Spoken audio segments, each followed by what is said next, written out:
Salam Rahayu, salam santun, salam cerdas juga dari Surya Lau Channel. Di kesempatan video ini tidak lupa saya mengucapkan kepada teman-teman dan subscriber saya semuanya, terima kasih sudah selalu support dan dukung Surya Lau Channel. Dan dalam kesempatan ini saya mau berbagi pengalaman tentang perjalanan di Alas Angker, yaitu Alas Purwokawitan. Itu dia berada di Banyuwangi tepatnya. Orang sana menyebutnya Purwowiwitan, hutan Purwowiwitan. Nah, ini soal hutan ini sudah banyak yang tahu, seluruh Indonesia mungkin tahu, dan paling angker di tanah Jawa, yaitu hutan Purwowiwitan. Nah, saya mau berbagi pengalaman saya masuk di hutan Purwowiwitan. Tapi sebelumnya jangan lupa like, subscribe-nya, dan apabila video ini berkenan di hati panjenengan semuanya, jangan lupa di share ke teman-teman yang lainnya agar kita bisa berbagi pengalaman satu dengan yang lainnya. Jadi tentang perjalanan saya ke Alas Purwo ataupun hutan Purwo, suatu tempat itu bisa dibilang angker. Itu memang karena semua orang sudah meyakini bahwa tempat itu benar-benar angker. Dulu awal saya mau ke hutan Purwo itu sebenarnya waktu saya sudah di Karanganyar sini, habis sholat gitu, saya tuh mendapat dari kakek saya yang sudah meninggal gitu. Ya ngomong ke saya gini, sudah saatnya kamu ke timur. Nah, itu sudah perjalanan saya selama hampir 19 tahun saya spiritual. Nah, itu terakhir waktu saya ke Karanganyar sini. Tapi saya dulu masih pencarian di sini, masih kerja gitu, masih di pabrik. Nah, waktu itu kakek saya itu kan sudah meninggal. Dia datang pada saya, sudah saatnya kamu ke timur. Saya juga bingung ke timur itu kemana kan gitu. Waktu itu saya habis sholat duha kalau nggak salah. Pagi saya habis sholat duha, itu kakek saya datang. Dan dia sudah meninggal. Cuma datangnya lewat mimpi, bukan real gitu, enggak. Dia lewat mimpi datang. Nah, setelah itu saya pikir kemana ini timur, dia ngomongnya itu kemana, saya juga enggak tahu. Nah, selesai saya bangun, saya makan, saya duduk gitu. Tiba-tiba guru saya yang ada di Gunung Wilis itu menelpon saya. Ya bilang, "Mas, sampai dapat undangan dari Alas Purwo." Saya kaget juga, soalnya saya tadi habis mimpi ketemu kakek saya disuruh ke timur. Saya tanya, di Alas Purwo itu mana ya? Alas Purwo itu Banyuwangi, ujung timurnya Pulau Jawa. Wah, saya berpikir-pikir, apa benar kakek saya tadi ngomongnya itu kok sudah saatnya saya ini ke timur kan gitu. Akhirnya saya juga oke gitu saja, saya ikut dia gitu kan. Waktu itu saya tidak punya uang sama sekali untuk ke sana gitu. Saya tidak punya uang.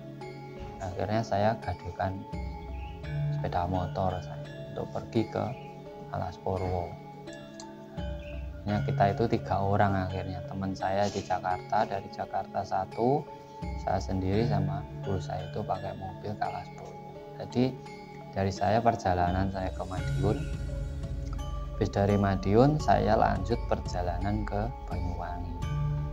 Dari Madiun ke Banyuwangi waktu itu menempuh waktu sekitar 10 jam gitu.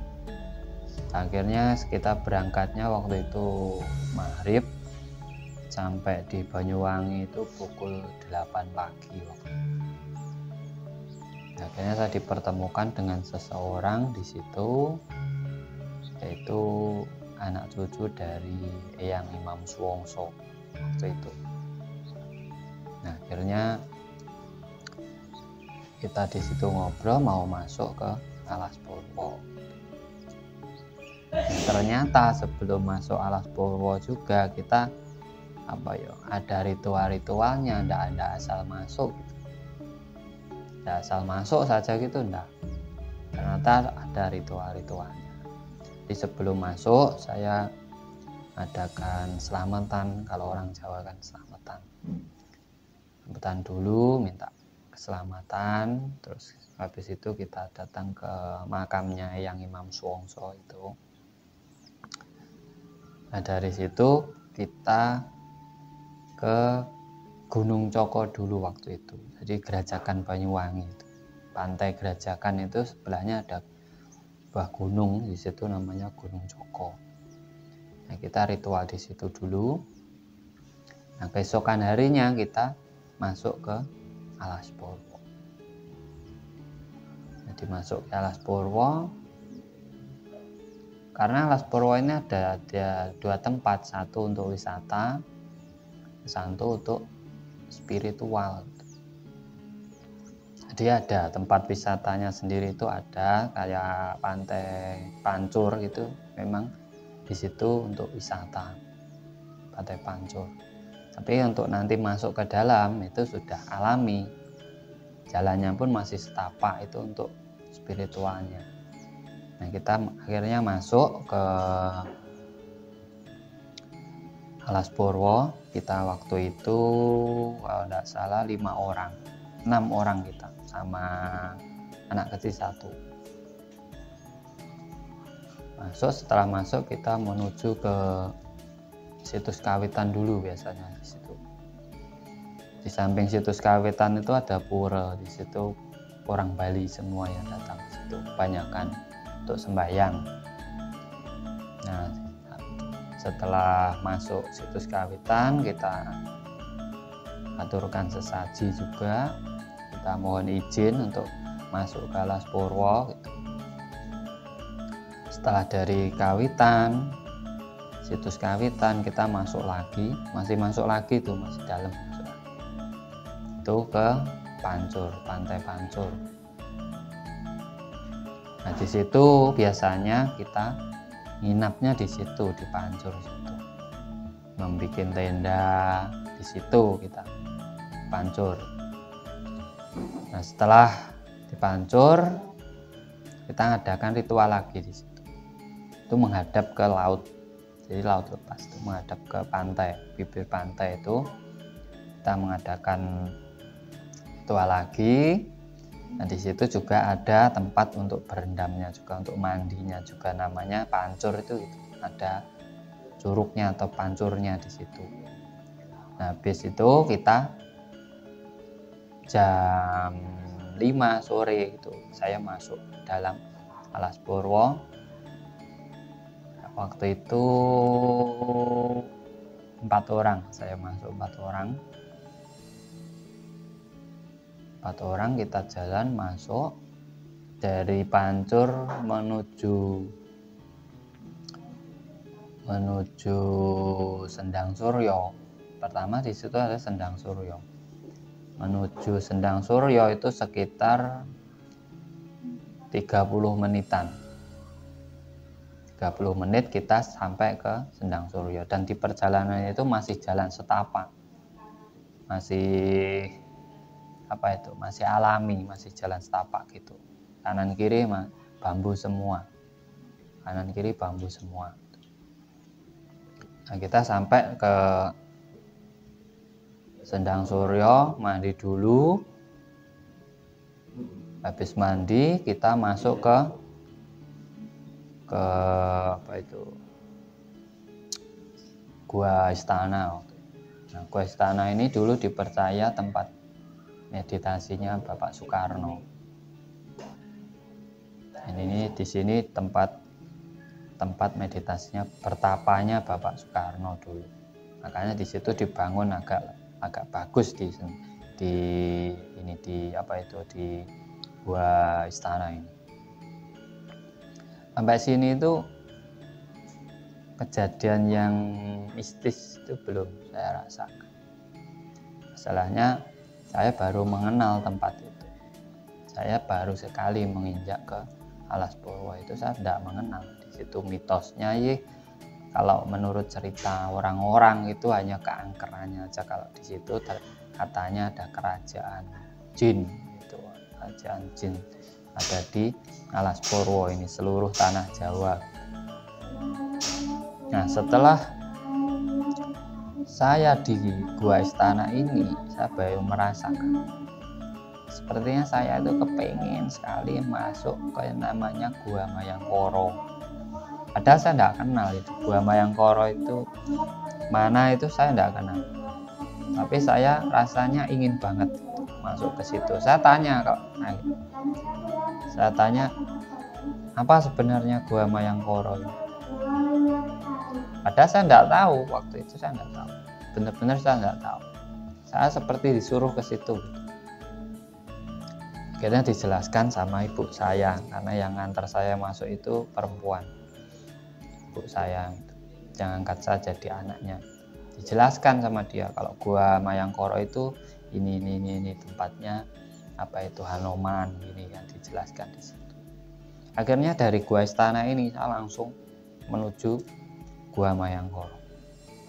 Dari Gua Istana ke Gua Mayangkoro ini sekitar 20 menitan juga jalan kaki, jalan setapak. Nah, setelah 20 menit kita jalan, akhirnya kita sampai ke Gua Mayangkoro. Ternyata di Gua Mayangkoro ini enggak langsung masuk gitu, enggak. Itu harus naik tangga dulu, naik ke atas. Dan ada lubangnya kecil, jadi untuk masuk itu enggak bisa, harus merangkak masuk. Tapi di dalamnya itu sangat besar, 30 orang muat, 50 pun muat. Tapi untuk masuknya kita merangkak, ada lubang, hanya lubang kecil satu badan, kita masuk. Nah, disitulah saya merasakan sesuatu yang luar biasa. Itu pun di luar logika saya. Saya tidak bisa menjelaskan dengan kata-kata, tapi di situ saya memiliki kejadian yang luar biasa. Sampai saya bisa meneteskan air mata di situ. Bukan goib ini kejadian real, tapi sangat menyentuh dalam hati saya. Kita di situ sampai jam 9 malam. Dan di sana itu tidak ada penerangan lampu itu tidak ada. Dan di Alas Purwo ini untuk ambil airnya itu pusatnya di sumber Suryo itu tadi, pertama kali itu Sendang Suryo itu sumber itu. Jadi benar-benar sumber dari tanah keluar air gitu di situ. Nah, itu untuk minum, untuk masak, orang-orang yang di dalam situ ambilnya semua dari situ. Nah, dari Gua Mayangkoro ini saya mendapatkan sesuatu yang luar biasa. Tapi kalau goib kayak hantu apa itu enggak, saya enggak nampak. Saya tidak melihat apapun di situ yang berwujud penampakan atau apa, itu saya enggak. Jam 9 kita balik. Saya hanya sampai di situ. Di 3 tempat yang saya kunjungi di dalam itu baru. pertama kali saya nginjak Alas Purwo, yaitu 3 tempat itu saja sudah ada kesan yang luar biasa dalam hidup saya, seperti sesuatu yang saya cari-cari selama ini, selama saya hidup di situ saya. Nah, waktu kita balik dari Gua Mayangkoro itu jam 9 malam, kita jalan kaki, wah nggak ada penerangan, gelap.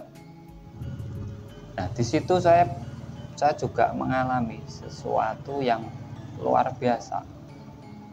Bambu-bambu di tepi jalan itu, jalan setapak itu saya melihat itu banyak yang nyala, kayak ada lampunya. Saya sendiri juga kata ini halusinasi saya atau apa gitu aja. Saya cuma berpikirnya seperti itu. Tapi saya terus jalan. Saya hanya diam, saya enggak berani ngomong ke orang-orang itu, enggak. Saya cuma cuma diam. Kita jalan terus sampai kembali ke Pancur. Sampai ke Pancur ini kita mandi lagi di Pancur. Habis itu kita ritualan lah. Nah, habis ritualan di Pancur lagi kita mendapat wejangan tentang hidup. Nah, di sini ada lagi kejadian aneh. Karena di saat wejangan ini ada satu teman saya itu seperti tidak mampu menerima dari wejangan itu. Dia hanya linglung gitu. Dia linglung, diem aja. Panggil dia juga kayak tidak dengar. Nah, kita akhirnya habis ritual, terus kita jangan gitu. Tiba-tiba itu awan itu gelap banget dan angin itu luar biasa.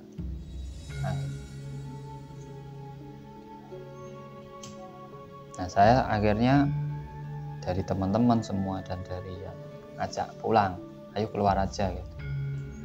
Akhirnya kita keluar. Anehnya kalau sudah kita mau pulang itu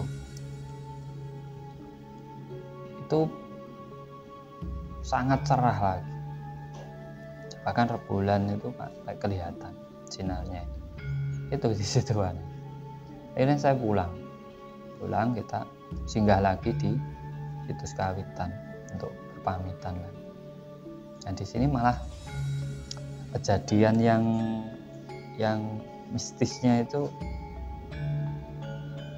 secara real, tidak ada penampakan seperti apa itu, tidak ada di situ. Saya malah tidak melihat.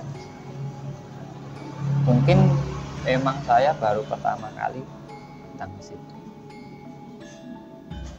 Tapi ada satu kejadian yang aneh yang tidak bisa saya jelaskan sampai saat ini dengan akal logika saya. Tapi kejadian itu bukan di dalam Alas Purwo. Itu setelah kita pulang, kita kembali ke tempat orang tua saya tadi, orang tua angkat itu. Dan di situ kita mendapatkan wejangan lagi. Kita wejang lagi. Setelah wejang lagi itu kita mau tidur. Tapi saya belum tidur. Jadi mata saya masih melek, belum tidur. Saya cuma ngomong di situ. Biasanya tempatnya duduk.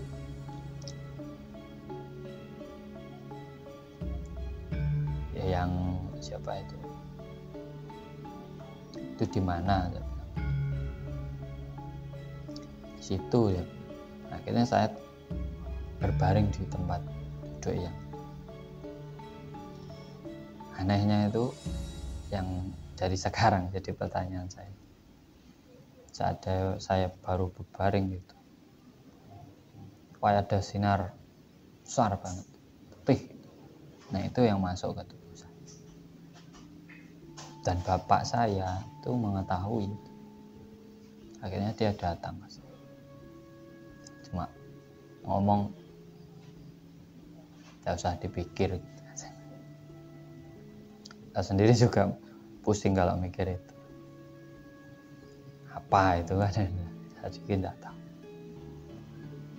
Itu sampai kejadian kita pulang. Jadi perjalanan saya pertama kali ke Alas Purwo itu, kesannya itu bukan mistisnya, tapi kesannya itu ke rasa saya sendiri itu kok luar biasa gitu. Di situ saya menemukan sesuatu yang seperti selama ini saya cari gitu. Nah, itu perjalanan saya ke Alas Purwo, dan habis itu saya tiap tahun ke Alas Purwo. Kadang setahun itu bisa 2 kali, kadang bisa 3 kali saya ke Alas Purwo. Karena Alas Purwo itu seperti rumah saya sendiri. Di situ rasa angker itu sudah tidak saya rasakan.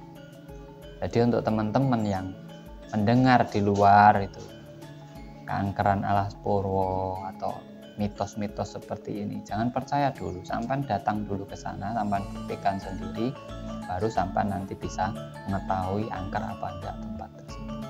Terkadang tempat yang bersejarah itu bisa diangkerkan karena apa? Orang tidak mengutip sejarah apa yang ada di situ.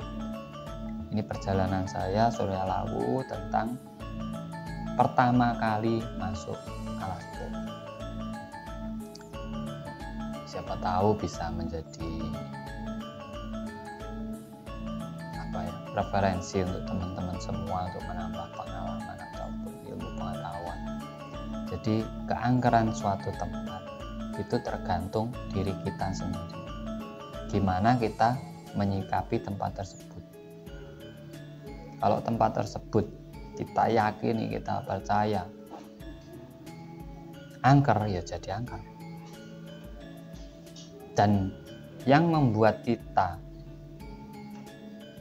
ke tempat tersebut bentrok dengan energi-energi apa itu adalah rasa ketakutan kita sendiri terhadap sesuatu yang sudah kita yakini di tempat tersebut.